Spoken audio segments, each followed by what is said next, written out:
அன்பின் பிதாவே, இந்த காலை வேளைக்கா உமக்கு நன்றி செலுத்துகிறோம். எங்கள் பலனாகிய கர்த்தாவே, உம்மை துதிக்கிறோம், உம்மை மகிமைப்படுத்துகிறோம். ஆண்டவரே, உம்முடைய கரம் எங்களோடு கூட இருந்து எங்களை பாதுகாத்து வழி நடத்தும்படியாய் ஜெபிக்கிறோம். உம்முடைய கரம் எங்களுக்கு துணையாய் இருக்கிறபடியால் உம்மை நன்றியோடு துதிக்கிறோம். இந்த நாளின் வேத தியானத்தை எங்களுக்கு ஆசீர்வதித்து தாங்க. நீங்க எங்க கூட பேசுங்க. நேசிக்கிற இயேசு கிறிஸ்துவின் இனிய நாமத்தில் கேட்கிறோம் பிதாவே, ஆமென். 2 கொரிந்தியர் 1வது அதிகாரம் 12வது வசனம்.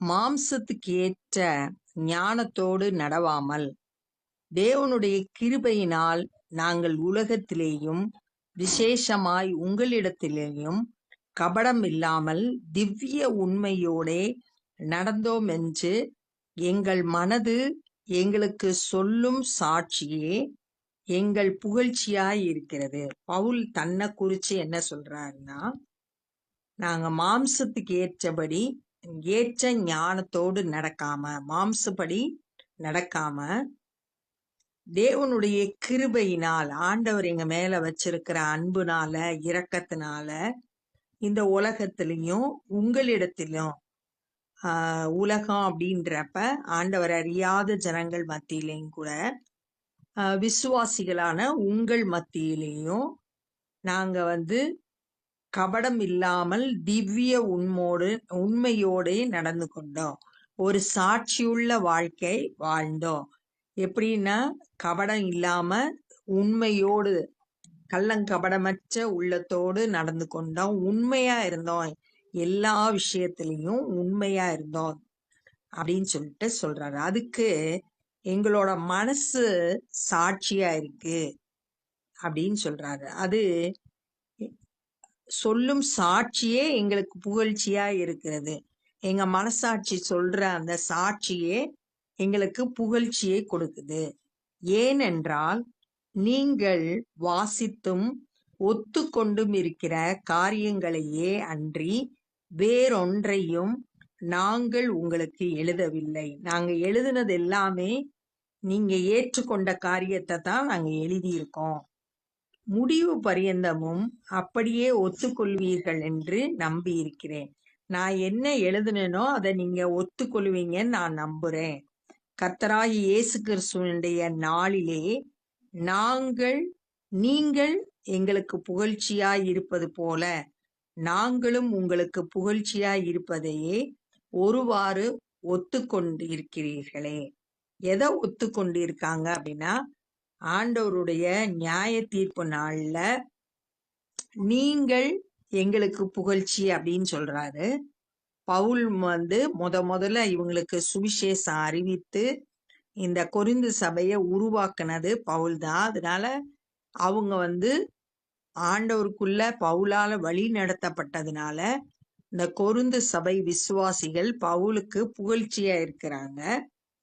அதே போல நாங்களும் உங்களுக்கு புகழ்ச்சியாய் இருப்போம் அப்படின்னு சொல்றாரு. அதை ஒத்துக்கொண்டிருப்பீர்கள்.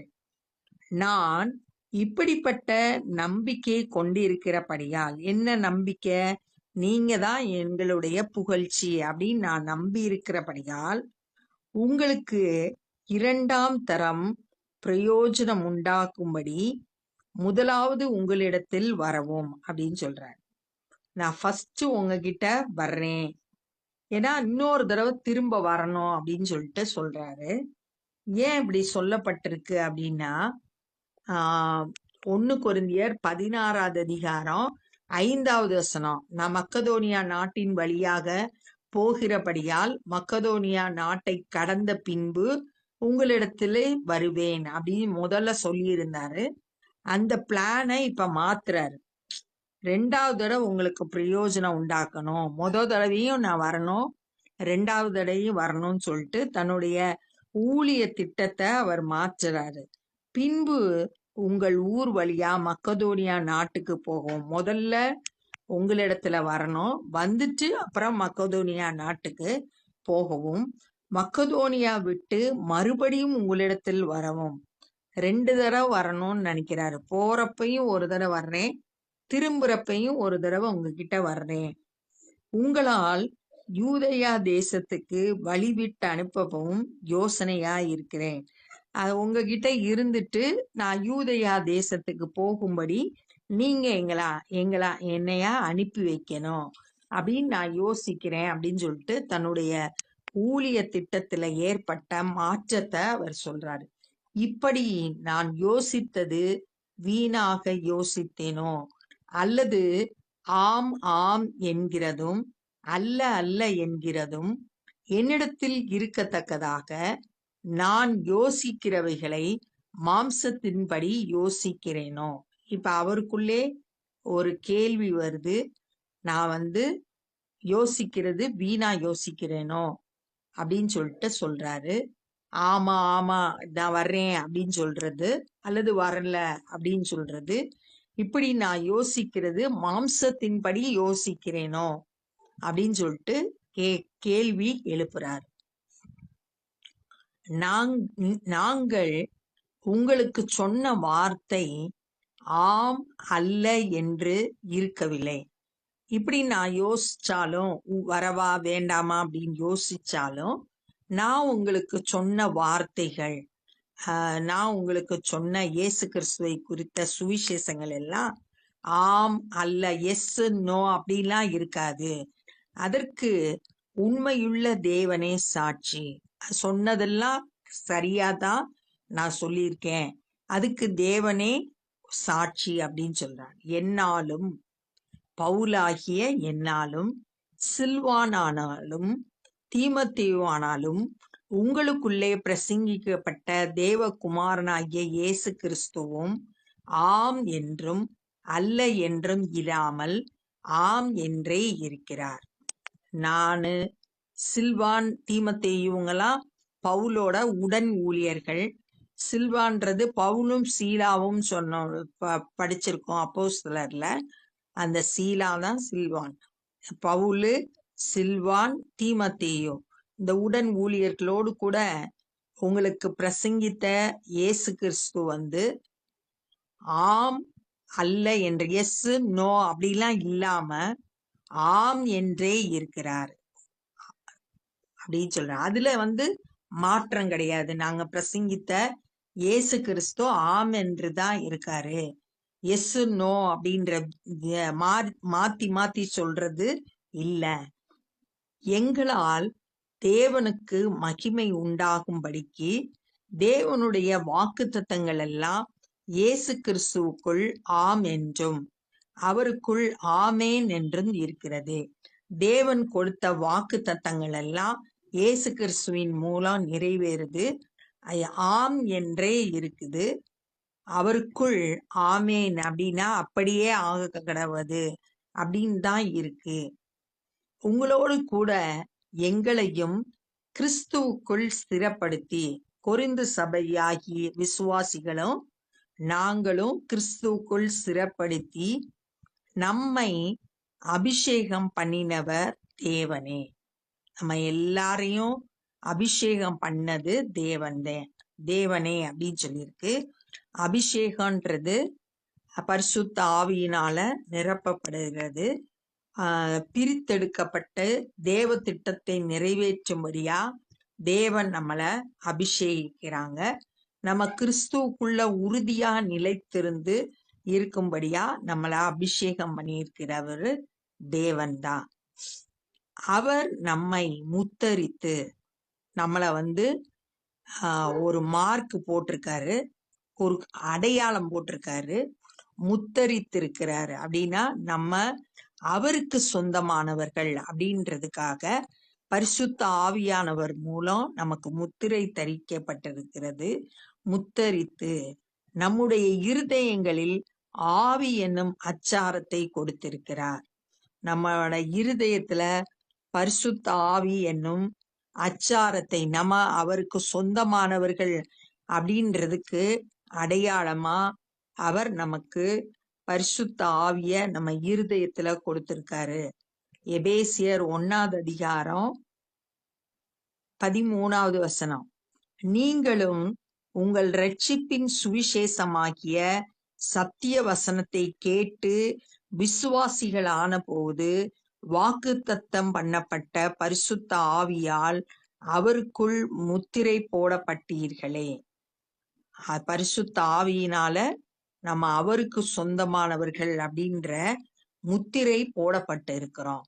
மேலும் நான் உங்களை தப்ப விடும்படிக்கே இதுவரைக்கும் கொரிந்து பட்டணத்துக்கு வராதிருந்தேன் என்றும் என் ஆத்துமாவின் பேரில் தேவனை சாட்சியாக கோருகிறேன். தேவனே சாட்சி சொல்லணும் என் ஆத்துமாவை குறிச்சு அப்படின்னு சொல்றாரு. ஏன் இவ்வளவு நாள் நான் கொரிந்து பட்டணத்துக்கு வரல அப்படின்னா, உங்களை தப்புவிக்கும்படியாதான் நான் வரல. உங்கள் விசுவாசத்திற்கு நாங்கள் அதிகாரிகளாய் இராமல். ஏன்னா பவுல் தான் அந்த சபையை உருவாக்குனவரு. பவுலுக்கு எல்லா அதிகாரமும் இருந்துச்சு. ஆனா அவர் சொல்றாரு, நாங்க உங்களை கண்ட்ரோல் பண்ணல, உங்களோட விசுவாசத்தை நாங்க அதிகாரியா இருந்து கண்ட்ரோல் பண்ணல, உங்கள் சந்தோஷத்திற்கு சகாயராய் இருக்கிறோம். நீங்க சந்தோஷமா இருக்கிறதற்கு உதவி செய்கிறவர்களா நாங்க இருக்கிறோம். விசுவாசத்தினாலே நிலை நிற்கிறீர்களே. நீங்க விசுவாசத்துல, இயேசு கிறிஸ்துவின் மேல வச்சிருக்கிற விசுவாசத்துல நிலைத்திருக்கிறீங்க அப்படின்னு சொல்லிட்டு பவுல் கொரிந்து சபை விசுவாசிகளை பத்தி சொல்றாங்க. அப்ப இந்த நாள்ல என்ன கற்றுக்கொண்டோம் அப்படின்னா, தேவனோட கிருபையினால இந்த உலகத்திலையும் புறஜாதிகள் மத்தியிலையும் உங்க மத்தியிலையும் விசுவாசிகளான கொரிந்து சபையினர் மத்தியிலையும் நாங்க கபடம் இல்லாம உண்மையோடு நடந்து கொண்டோம். அதற்கு எங்களோட மனசே சாட்சி கொடுக்குது. அது எங்களுக்கு புகழ்ச்சியா இருக்குதுன்னு பவுல் சொல்றாரு. அது போல நம்மளும் சாட்சியுள்ள வாழ்க்கை வாழணும். இயேசு கிறிஸ்துவின் நாள்ல நாங்க உங்களுக்கு புகழ்ச்சியா இருப்போம், நீங்க எங்களுக்கு புகழ்ச்சியா இருக்கிறீங்க அப்படின்னு சொல்லிட்டு சொல்றாரு. அந்த நம்பிக்கையினால உங்ககிட்ட 2 தடவை வரணும்னு நினைக்கிறோம். மக்கதோனியாவுக்கு போறப்ப ஒரு தடவை, திரும்பி வர்றப்ப, மக்கதோனியா விட்டு திரும்பி வர்றப்ப 2 முறை வர்றேன் அப்படின்னு சொல்லிட்டு தன்னுடைய ஊழிய திட்டத்தை பவுல் மாத்தி இங்க சொல்றாரு. சொல்லும்போது நான் மாம்சத்தின்படி யோசிக்கிறேனோ அப்படின்னு ஒரு கேள்வி கேட்டுக்கிட்டாரு. கேட்டுட்டு நாங்க சொன்ன வார்த்தையெல்லாம் உண்மையானது, அதுக்கு தேவனே சாட்சி, நானு, சீலா, தீமோத்தேயு அவங்க எல்லாம் இயேசு கிறிஸ்துவை பற்றி சொன்ன காரியங்கள் எல்லாம் ஆம் என்று மட்டும்தான் இருக்கு, எஸ் மட்டும்தான், நோ கிடையாது அப்படின்னு சொல்றாரு. தேவன் கொடுத்த வாக்கு தத்தங்கள் எல்லாம் உண்மையா இயேசு கிறிஸ்துவின் மூலம் நிறைவேறும், அதுல சந்தேகமே கிடையாது. அவர் கொடுத்த வாக்கு தத்தங்கள் எல்லாம் நிறைவேறும். உங்களை கிறிஸ்துவுக்குள்ள ஸ்திரப்படுத்தி நம்மை அபிஷேகம் பண்ணது தேவன். நம்ம மேல முத்திரை போட்டு இருக்காரு, நம்ம அவருக்கு சொந்தமானவர்கள்னு. எப்படின்னா, நம்மளோட இருதயத்துல பரிசுத்த ஆவி என்னும் அச்சாரத்தை அவர் கொடுத்திருக்கிறார். நம்ம அவருக்கு சொந்தமானவர்கள்ன்றதுக்கு அடையாளமா பரிசுத்த ஆவிய நமக்கு கொடுத்திருக்காரு. நாங்க ஊழியக்காரராகிய நாங்க உங்களோட விசுவாசத்திற்கு அதிகாரியா இருந்து உங்களை ஆளுகை செய்யறவங்களா இல்ல, உங்களுக்கு சந்தோஷமா இருக்கிறதற்கு என்ன உதவி செய்யணுமோ அதற்கு நாங்க உதவியா இருக்கிறோம். நீங்க விசுவாசத்துல நிலைத்திருக்கிறீங்கன்னு சொல்லிட்டு கொரிந்து சபை விசுவாசிகளை பார்த்து பவுல் சொல்றத இந்த நாள்ல நம்ம தியானிச்சோம். இப்ப நம்ம ஜெபம் பண்ண போறோம். அன்பின் பிதாவே, இந்த நாள்ல நாங்க கற்றுக்கொண்ட அந்த வேத பகுதிக்காய் நன்றி செலுத்துகிறோம். ஆண்டவரே, தேவனோட கிருபையினால நாங்களும் கபடற்றவர்களாய் திவ்ய உண்மையுள்ளவர்களாய் எல்லாருக்கும் மத்தியில ஒரு சாட்சியான வாழ்க்கை வாழ ஏசப்பா எங்க ஒவ்வொருவருக்கும் கிருபை தாங்க. ஆண்டவரே, நாங்க உமக்கு சொந்தமானவர்கள் என்று ஆண்டவரே நீர் எங்களை பரிசுத்த ஆவியினால் முத்தரித்திருக்கிறீர். அதற்காக உமக்கு நன்றி செலுத்துகிறோம். எங்களுடைய இருதயத்துல பரிசுத்த ஆவியை நீ தந்திருக்கிறீர், அதற்காக துதிக்கிறோம். நாங்கள் கடைசி பரியந்தம் விசுவாசத்துல நிலைத்திருக்க பலனும் கிருபையும் ஞானமும் தந்து வழி நடத்தும்படியா ஜெபிக்கிறோம். இந்த நாள்ல சுவிசேஷ பணியை செய்கிற ஒவ்வொருவரையும் கரத்தில் எடுத்து பயன்படுத்துங்க. அநேகர் சத்தியத்தை அறிந்து ரட்சிப்பை பெற்றுக்கொள்ள கிருபை தாரும். நாங்களும் மற்றவர்களுக்கு உம்முடைய அன்பை சொல்ல கிருபை தந்து வழி நடத்துங்க. எல்லா துதி கன மகிமையும் உமக்கே செலுத்துகிறோம். நேசிக்கிற இயேசு கிறிஸ்துவின் இனிய நாமத்தில் கேட்கிறோம் பிதாவே. ஆமென்.